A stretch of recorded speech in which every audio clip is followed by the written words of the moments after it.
오늘 우리가 창세기 12장 말씀을 읽었습니다. 굉장히 익숙한 구절일 수도 있는데요. 근데 창세기에 있어서 12장은 굉장히 특별한 의미를 차지합니다.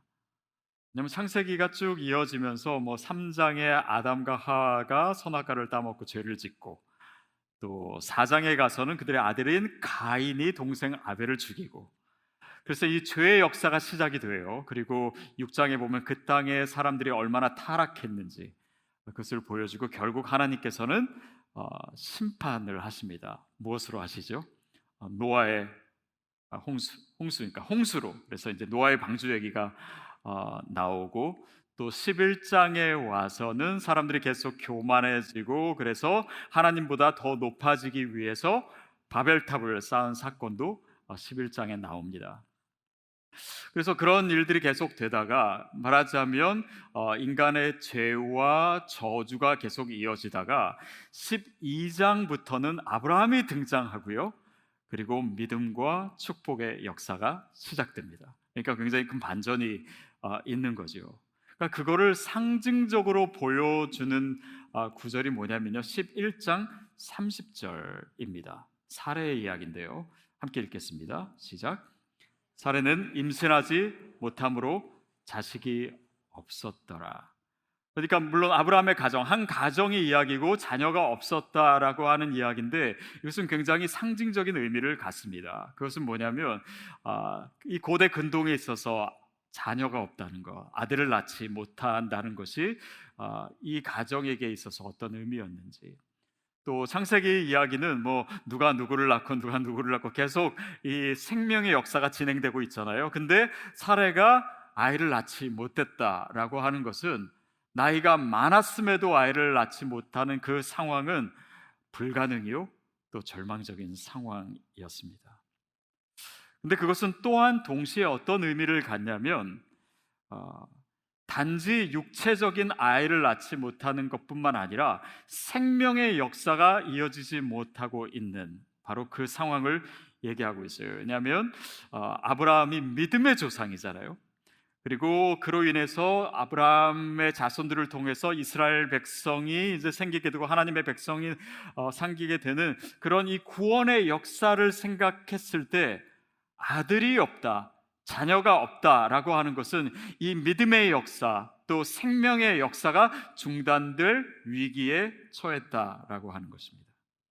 그러니까 그 상황 속에서 오늘 본문을 읽으면, 이 본문 말씀은요, 이 저주와 또 불가능의 역사에 반전이 일어나는, 생명의 역사가 시작되는 그것을 의미합니다. 사랑하는 여러분, 우리의 삶에 어떤 저주가 있던, 어떤 어려움이 있던, 어떤 불운한 현실이 있던, 하나님은 새로운 역사를 시작하시는 분이십니다. 그리고 그것을 위해서 오늘 아브라함에게 말씀하셨듯이 우리에게 말씀하세요. 그리고 우리의 삶을 새로운 곳으로 이끄시기를 주님이 원하십니다. 그것이 오늘 본문 말씀 1절입니다. 같이 읽겠습니다. 시작. 그래서 아브라함에게 이르시되, 너는 너의 고향과 친척과 아버지의 집을 떠나 내가 내게 보여줄 땅으로 가라. 하나님께서 아브라함에게 나타나셨고 말씀하시고 약속하고 계십니다. 그러니까 이 말씀은 우리의 절망적인 상태를 새로운 역사로 바꾸시는 매개체예요. 그러니까 우리의 이 절망의 역사가 하나님의 새로운 역사로 전환되는 데 있어서, 하나님께서 오늘 아브라함에게 말씀하신 내용이 뭐냐면 바로 부르심입니다. 하나님이 저와 여러분을 부르세요. 하나님의 역사를 위해서 우리를 초청하십니다. 힘들고 어려운 상황 속에서 그것은 나보고 고생하라고 하는 의미가 아니라, 하나님의 새로운 역사가 시작되었으니 그것을 위해서 내가 너를 부른다라고 하는 사건입니다. 그것을 위해서 먼저 아브라함에게 명령하신 것은 뭐냐면, 떠나라 라고 말씀하세요. 너의 본토, 친척, 아비집을 떠나라. 아브라함의 정체성과 같은 그 감은, 자기가 자라났던 곳, 자기가 익숙한 곳, 그리고 편안했던 곳, 그것을 떠나라. 여러분, 하나님의 새로운 역사는요, 내가 이전에 머물렀던 곳을 떠남으로 시작됩니다. 다시 말하면 우리가 그 자리에 그냥 안주하고 있으며 이 불임의 상황은 계속되게 됩니다. 그러나 하나님께서 내 삶을 통해서 내가 생각지도 못한 더 큰 그림 안에서 나를 부르실 때 우리에게 뭘 떠나라고 하시는지 우리가 생각해야 됩니다. 그리고 결단할 수 있어야 돼요. 그것이 죄악의 자리면 그 죄악의 자리를 떠나기를 바랍니다.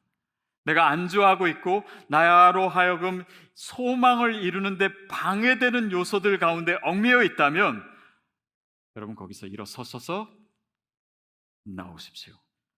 떠나십시오. 그것이 우리 각자에게 무슨 의미로 말씀하시는지 우리의 영의 귀에 그것이 들릴 수 있기를 바랍니다. 떠난다라고 하는 것은 또한 내려놓는다, 포기한다라고 하는 의미입니다. 인간적으로 보기에는 좋아 보이는데 나로 하여금 생명의 역사에 참여하지 못하게 하는 그 무언가가 있는 곳입니다. 그것을 떠나라, 그것을 내려놓으라. 그렇지 않으면 내가 너를 통해서 계획한 이 선한 계획이 이루어질 수 없다. 그 부르심이 여러분에게는 무엇입니까? 또한 그것을 떠나는 것 자체가 목적이 아니라요, 우리가 어디로 가느냐가 우리에게 더 중요하지요. 내가 지시할 땅, 내가 너에게 보여줄 땅으로 가라라고 말씀하세요. 이것은 우리가 크게 한 두 가지 의미로 생각해 볼 수 있습니다. 우리가 안주했던 곳에서 떠나라라고 한다면 그것이 어디일까요? 또 많은 크리스찬들이 그냥 하나님을 잘 믿고 또 하나님이 원하시는 대로 행하면 하나님이 나에게 복을 주셔서 내가 편안하고 안주한 곳에 오래 있을 수 있도록 하는 것이 마치 신앙생활이고 신앙의 목적인 것처럼 생각합니다. 그런데 그러지 않을 때가 많아요. 오히려 그 안전한 곳을 떠나라라고 하실 때의 그 의미는 그 안에만 머물러 있지 마라. 마치 베드로가 변화산에서 정말 하나님의 임재를 체험하고 그것이 너무 좋아서 여기에 있고 여기서 초막 3개를 짓게 해주세요 라고 얘기했을 때 예수님은 그 질문에, 그 요청에 대꾸도 안 하세요. 그리고 그 십자가의 길을 걸어가셨습니다. 그것이 오늘 우리 삶에 있어서 무슨 의미일까요? 또 많은 이들이 교회 안에서요, 영적인 양식을 취하는 것, 이것이 신앙생활의 전부라고 생각해요. 근데 이 영적 양식만 계속 취하죠. 그리고 이 생긴 영양분을 가지고 우리가 밖에 나가지 않으면 영적인 비만이 생깁니다. 마치 비만이 우리 몸에 각종 질병을 일으킬 수 있듯이 영적으로도 우리가 주저앉아 있으면 계속 살만 찌는 거예요. 나중에는 일어나기도 힘들어요. 그래서 하나님께서 내 삶을 통해서 뭘 계획하셨는지, 내 삶을 통해서 다른 사람을 어떻게 축복하기를 원하시는지, 그 모든 소명과 그 하나님의 나라도 다 잊어버린 채 신앙을 굉장히 개인적인 차원에서만 머물게 합니다. 그래서 저는 우리 성도님들이요, 물론 교회 안에서도 모임을 가지시지만 교회 밖에 믿지 않는 사람과 관계를 맺으시고 또 그 모임에 많이 나가셨으면 좋겠어요. 여러분 동창회도 나가십시오. 또 경상도, 전라도 향후에 있으면요 나가십시오. 또 해병대 전후회 이런 것도 있더라고요. 나가세요. 또 배드민턴 동호회 나가세요. 믿지 않는 사람과 관계를 맺으십시오. 왜냐하면 거기가 우리가 있어야 될 곳입니다. 그러니까 교회는 산속에 있는 것이 아니라 교회는 세상 가운데 있는 것입니다. 여러분이 교회잖아요. 어떤 분들은 예수를 오래 믿고 나니까 나는 주변에 믿지 않는 사람이 하나도 없습니다 라고 얘기하실 수 있어요. 저는 그것이 크리스찬의 이야기가 아니기를 바랍니다. 그것은 물론 여러분의 잘못이기보다는 이전 시대의 교회론과 또 마치 그냥 세상이 너무 험하기 때문에 여러분을 딴짓하지 않기 위해서 그냥 교회에 맨날 오도록 만드는 그런 이 교회의 어떤 영성의 모양이 있었던 것 같아요. 제가 한국에 있을 때 처음에 맡았던 교회가요, 청년들이 많았습니다. 근데 이 청년들의 그 삶을 보니까요, 월요일 빼고 화요일부터 주일까지 다 교회에 오더라고요. 그러니까 교육자랑 삶의 패턴이 똑같아요. 그래서 제가 한 번은 교회 오지 말라고 그랬어요. 여러분이 지금 젊을 때는 실력을 쌓고 세상에 어떤 관계를 만들고 네트워크를 쌓고 하나님 나라를 펼쳐갈 꿈을 꾸는 시기지, 교회에 그 모든 에너지를 쏟고, 아니 심지어는 직장에서도요, 교회 일이 너무 많으니까 교회를 하더라고요. 그러지 말라고. 우리가 있어야 될 곳은 교회 내부가 아니라 바깥이라고.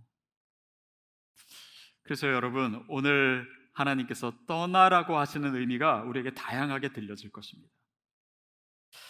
또한 내가 내게 보여줄 땅, 내가 지시할 땅은 어떤 의미냐면, 아브라함에게 있어서는 이제 편한 삶을 좀 뒤로 하고 이제 이방인의 삶, 디아스포라의 삶을 살라라고 하는 거예요.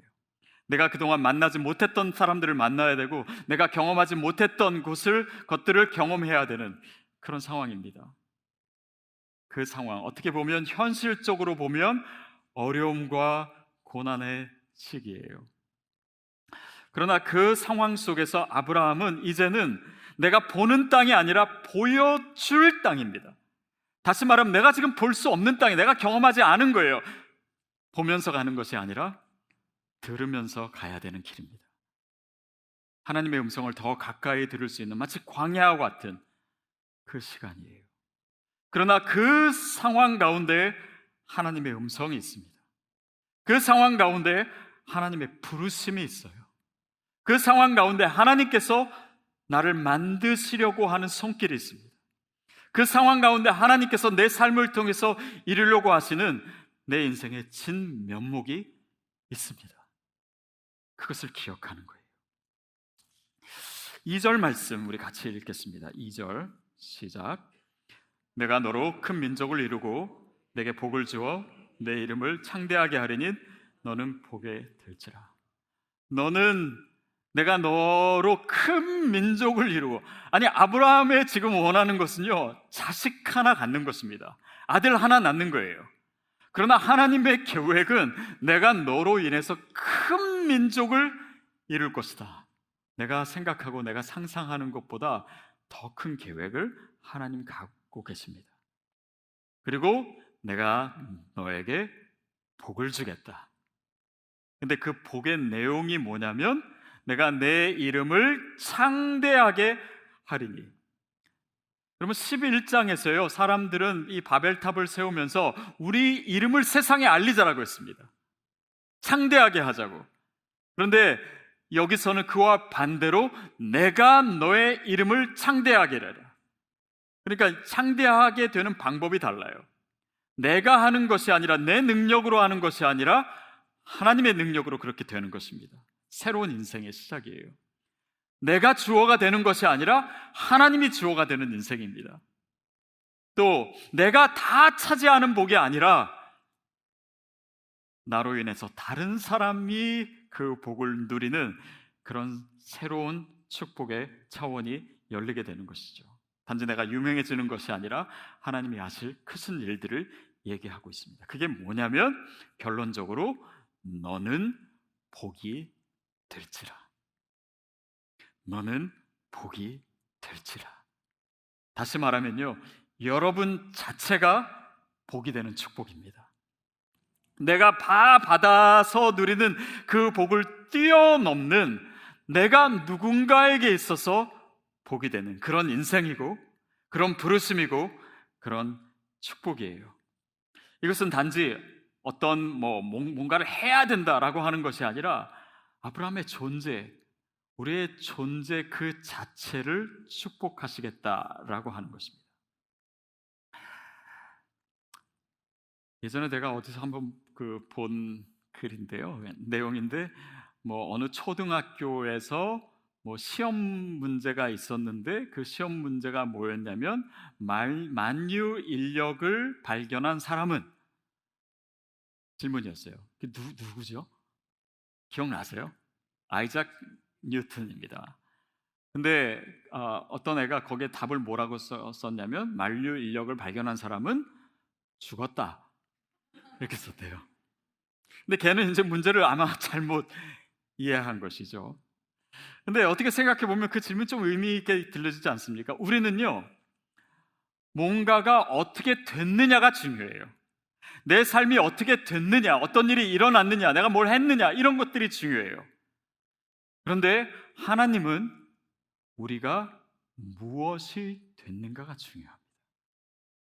내가 어떤 존재가 되어 갔는가가 중요합니다. 내 삶에 어려움이 있었습니다. 힘든 일이 있었어요. 그런데 내가 그 상황에서 어떻게 좋은 상황이 됐는가, 이것도 물론 중요합니다. 그러나 더 중요한 것은 그 상황 속에서 하나님이 나를 어떻게 만들어가고 계신지, 그 가운데 내가 누구인지, 내가 무엇인지, 특별히 나에게 뿐만 아니라 다른 사람들에게 있어서 내가 누구인지, 내가 복인지, 내가 하나님의 축복의 통로가 되는지, 복의 근원이 되는지, 오늘 그 부분을 하나님께서 말씀하고 계십니다. 그것이 오늘 우리의 신앙에 있어서 굉장히 중요한 의미예요. 저희 집안은요, 이렇게 평범하다라고 얘기하는 것 자체가 필요 없을 정도로 평범합니다. 보통 뭐 다른 집안 보면은 이렇게 집안에 유명한 사람도 있고 뭐 독립투사도 있고 뭐 이런데 저희 집안은 양가를 통틀고 뭐 사돈의 팔촌을 거쳐도 무슨 유명한 분이 없어요. 그냥 아주 정말 지극히 평범한 가정입니다. 저희 아버지는 그래서 이제 제가 어렸을 때 그래도 권씨 가문은 이게 양반 가문이다 이렇게 얘기했는데, 뭐 그렇게 얘기하면 양반 가문 아무 집이 없고, 또 제 아내 같은 경우는 뭐 김의 김씨인데 뭐 왕족이더라고요 보니까. 뭐 하여튼 그렇게 얘기하는 것이 저한테 있어서 뭐 특별히 자랑이 될 수가 없었습니다. 이제 신학교에 왔는데요, 신학교에 이 신학생들이 농담처럼 얘기하는 내용 중에 뭐가 있냐면, 막 목사님 자녀들 중에 이제 신학교 온 사람은 그 신라 시대 골품제도 이런 것 용어를 사용해가지고 성골이다, 뭐 증골이다, 막 이런 장로님 아들이다. 그런데 저같이 집사님 아들로 신학교 온 사람은 육두품이라고 얘기하고, 뭐 심지어는 정말 부모는 하나도 안 믿고 신학교에 온 자녀들도 있잖아요. 그러면 막 천민 아니냐 막 이런 얘기도 하고 그랬어요. 우리 지난주에 우리 소개한 우리 정성호 목사 3대째 목사님, 이런 분이 정말 성골 중에 성골이죠.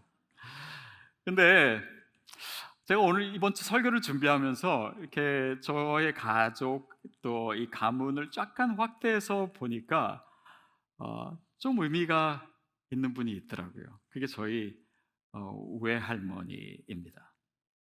저희 외할머니야말로 정말 평범한 분이셨어요.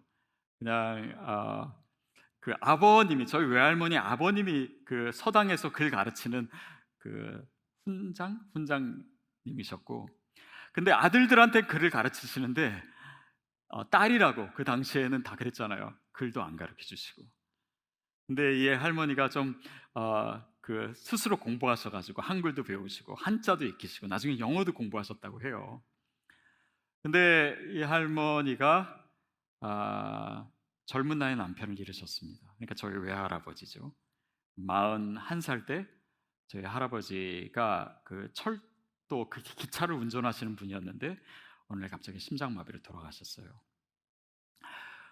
7남매를 남기고, 그리고 그때가 6.25 때였습니다. 그러니까 이 전쟁통에 젊은 여인이 정말 7남매를 두고 너무나 삶이 막막했습니다. 근데 살기 위해서 이 자녀들을 정말 억적같이 사셨어요. 그래서 자녀들을 양육하고 나중에는 전라도에서 주는 무슨 장한 어머니상을 받으셨대요. 그래서 저희 집안도 육두품 중에서는 좀 괜찮은 집안입니다. 장한 어머니상도 받고. 근데 그 칠남매가요, 저희 뭐 삼촌들이고 뭐 이모고 다 그렇잖아요.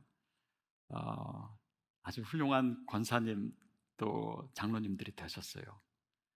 그리고 잘 믿는, 어떻게 보면 좀 세게 믿는 집안이 되었습니다. 왜 세게라고 말씀드리냐면 그 중에는 이제 믿지 않는 배우자와 결혼하신 분도 있잖아요. 그러니까 우리 그 친척들은 절대 밀리지 않는 믿음이었습니다.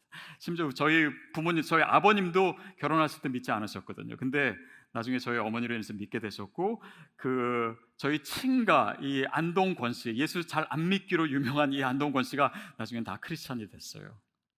그리고 그 바로 밑에 이제 저희 조카들이죠. 한 30여 명 되는데요. 지금도 예수 안 믿는 사람이 아무도 없습니다. 그리고 거기서 선교사와 목사들이 나오기 시작하는데 7남매 중에서 한 가정만 빼고요, 선교사와 목사들이 다 나왔어요. 어떤 가정에는 2명, 어떤 가정에는 3명, 어떤 가정에는 더 많이. 저희 어머니 밑에 이제 저희 형제만 봐도 저희 누나가 사모니까 매형이 목사죠. 제가 목사죠. 제 동생도 지금 야구를 통해서 선교하는 일을 하고 있고, 또 신학도 공부해가지고 교회에서는 전도사 하고 있고. 그러니까 이 집안을 볼 때 할머니로 인해서 다 예수님을 알게 됐고, 할머니가 그 당시로는 상상도 할 수 없는 믿음의 역사가 할머니로 인해서 시작된 것이에요. 그래서 제가 할머니에 대해서 좀 더 알고 싶어가지고 어머니께 전화를 드렸는데 뭐 특별한 것이 없더라고요. 그냥 할머니는 아주 평범하지만 그냥 신실하게 예수를 믿는 분이었어요. 매일매일 성경을 읽으시고 성경책이 다 닳도록 늘 말씀 가까이 하시고 주님과 친밀한 교제를 나누시고 기도하시고, 그러면서 하루하루 그 힘든 삶의 무게를 살아내시는 그냥 믿음의 사람이었습니다. 그러나 그 모습을 보면서 그 자녀들은 믿음을 갖기 시작했고, 또 그 믿음의 뿌리를 깊이 내리게 됐고, 그래서 지금도 그 자녀들을 통해서, 선교사인 분들을 통해, 아니 모든 자녀를 통해서 복음이 전해지고 있는, 어떻게 보면 할머니는 굉장히 평범한 그냥 믿음의 삶을 사셨을 뿐인데 그 자체가 선교적 역사가 된 그런 의미가 아닌가, 그런 생각을 했습니다. 여러분, 제가 말씀드리고 싶은 것이 그것이에요. 우리는 선교적 교회, 선교적 삶, 이것을 얘기할 때 뭔가 우리가 나가서 복음을 전하고 해서 선교를 하고 아우리치를 가고 그런 것만 선교 사역이라고 생각해요. 그런데 우리가 믿음을 갖는 것, 하루하루 믿음을 살아내는 것, 내가 주어진 상황 가운데 믿음으로 하루하루를 이겨내는 것, 그 자체가 선교일 수 있습니다. 왜냐하면 우리가 복음을 받고 예수 그리스도를 믿는 것 그 자체는요, 이미 선교적인 거예요. 예수님의 제자들이 있었습니다. 예수님을 따라다녔어요. 그들이 제자가 되었습니다. 그러나 그 주님을 따르던 제자는요, 곧 사도였습니다. 그게 사도행전적인 역사잖아요. 제자 따로 있고 사도가 따로 있는 것이 아니에요. 예수를 믿는 것 자체가 그 생명의 역사에 있어서 그 복음의 통로가 되는 것입니다. 그러니까 제가 우리 성도님께 자주 얘기하지만, 복음이라고 하는 건 우리 안에서 그냥 갇혀 있을 수가 없는 것이에요. 생명의 역사이기 때문입니다. 그러니까 내가 복음을 전하지 않는 사람, 내가 신앙생활 하고 내가 잘 믿고 내가 마음 편안하고 내가 죽어서 천국 가고 구원 얻는다라고 하는 의미에만 머물러 있는 한 우리의 신앙에는 어느 순간 왜곡이 생기기 시작해요. 그냥 나를 위한 믿음, 나의 평안함을 위한 믿음, 나의 성공을 위한 믿음, 내 자녀만을 위한 믿음. 그러니까 삶에 있어서 내가 누구를 위해서 존재한다는 생각을 안 하고 내 삶의 모든 의미를 내 삶 가운데서만 찾아요. 그러니까 의미를 놓쳐요. 때로는 그것 때문에 하나님께 삐쳐요. 하나님의 뜻을 헤아리지 못해요. 내가 복으로, 누군가에게 있어서 복으로 존재하고 있다라고 하는 사실을 잊어버리기 때문입니다. 그래서 선교적 삶이라고 하는 것은요, 단지 전도 많이 하는 것이 아닙니다.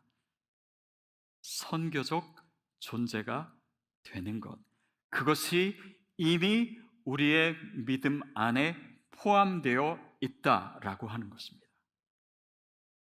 이것은요, 전도 안 해도 된다, 아우리치 안 가도 된다, 그냥 믿기만 하면 된다, 그냥 자녀 많이 낳아가지고 그냥 교회 다니게만 하면 된다라고 하는 의미가 아니에요.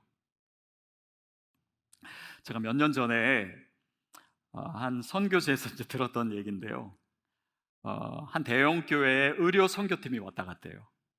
근데 그 의료 선교팀이 정말 준비를 굉장히 철저하게 하시더래요. 그래서 뭐 완벽하게 준비를 하고, 그래서 맨날 선교사님한테 몇 달 전부터 전화해서 호텔은 이런 데 구해달라, 또 차는 이런 것들로 준비해달라, 뭐 거리는 이렇게 하게 해달라, 또 사람들은 요만큼 오게 해달라, 그리고 음식은 이렇게 해달라, 진짜. 그리고 심지어는 이 변기 커버까지 다 준비해가지고 오신 거예요. 선교사님이 사실은, 우리가 이제 아우리치를 간다라고 하는 것은 거기 있는 선교사님들을 위로하고 또 격려하고, 또 현지 사람들의 아픔에 우리가 동참하고, 또 그것에서의 불편함을 경험하고, 이런 것이 아니라 그냥 거기서 의료 사역은 굉장히 잘하고 가셨대요. 자신들끼리는 막 은혜 받았다고 갔대요. 그러나 그들의 모습과 그들의 존재 자체가 선교적이지는 못했던, 그럼 어쩌면 우리의 신앙의 모습이 그럴 수 있습니다. 우리가 뭔가를 하는 것 자체가 너무 중요해진 나머지, 우리가 어떤 존재가 되는 것, 또 내 삶에서 어떤 일이 일어나는 것, 그 자체에 우리의 모든 신앙적인 의미를 두는 한, 하나님께서 우리를 만들어 가시는 내 인생의 진짜의 목적과 진면목은 놓칠 수가 있어요. 여러분, 그런 면에서 우리가 교회론을 다시 한번 생각해 볼 필요가 있습니다. 선교적 교회는요, 단지 선교를 많이 하는 교회가 아닙니다. 아우리치를 많이 가는 교회가 선교적 교회가 아닙니다. 우리가 가진 이 믿음이 그 자체로 선교적임을 알고, 선교적 존재가 있는 곳, 그 모임이 바로 교회예요. 여러분 자신이, 저 자신이 선교적 교회입니다. 그래서 이 존재론적인 의미가 더욱더 분명해질 때 하나님의 역사가 더 시작되는 것이에요. 그런 의미에서 선교지는 공간적인 의미가 아닙니다. 여러분이 있는 곳이에요. 우리가 처한 상황입니다. 저희 할머니에게 있어서 그런 어려운, 자녀가 많고 어려운 일을 당하고, 그것은 고난의 크기가 아니었습니다. 선교지의 크기였어요. 우리가 처한 이 상황 속에서, 이 어려운 상황은 그냥 내 삶에 주어진 힘들고 어려운 고난의 크기가 아니라요, 선교지의 크기입니다. 그렇기 때문에 그것이 무겁다면 하나님께서 나에게 더 중요한 일을 맡겨주신 것이죠. 거기서 내가 어떤 존재가 되기를 원하시는지, 내 삶을 통해서 어떤 하나님의 메시지가 전달되기를 원하시는지, 단지 내 인생뿐만 아니라 다른 사람에게 있어서 나의 존재의 의미가 무엇인지, 그리고 내 삶을 통해서 어떤 일이 이루어질지는요, 내가 상상도 할 수 없습니다. 내가 다 볼 수 있는 것이 아니에요. 마치 고구마 줄기를 빼기 시작하면 땅 위에서는 보이지 않던 것이 수많은 열매로 맺어져 있듯이, 오늘 내가 믿음으로 살아가는 그 모습 그 자체가 선교이고, 그 자체에 선교적인 DNA가 있고, 다시 말하면 내가 이 모든 상황에서 하나님의 사람으로 있다라고 하는 것이 바로 선교사임을 깨닫게 되는 것입니다. 여러분에게 있어서는 그것이 어떤 의미입니까? 우리 삶에 불임의 시간이 있었을 수 있습니다. 그러나 오늘 우리가 거기를 떠날 수 있는 용기가 있게 되기를 바랍니다. 하나님이 우리에게 다시 물으시는 거예요. 그 상황을 지속시킬 건가, 아니면 새로운 생명의 역사에 참여할 것인가? 교회의 역사를 보면, 또 선교의 역사를 보면, 그것은 선교사들이라고 부르는 그 사람들로만 이루어진 것이 아닙니다.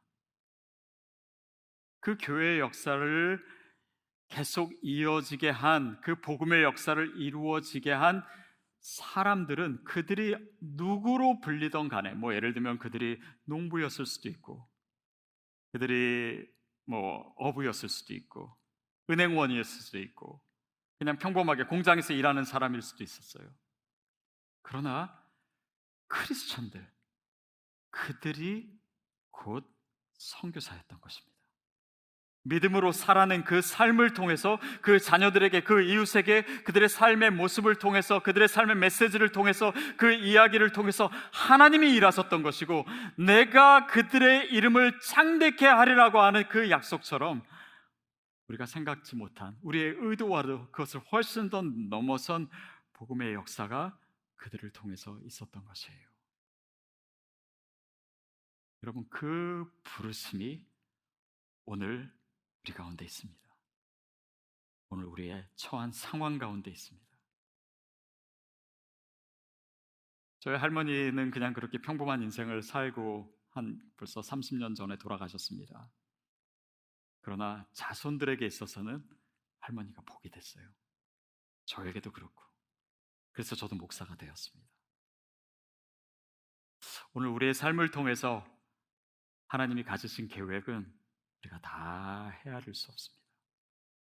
그러나 우리가 가진 믿음과 이 생명의 역사가 동떨어진 것이 아니라고 하는 것을 우리가 기억할 때, 오늘 내 삶 속에서, 내 상황 속에서 하나님의 부르심이 바로 이것을 위한 것임을 우리가 기억할 때, 내 삶의 주의 역사가 시작될 줄로 믿습니다.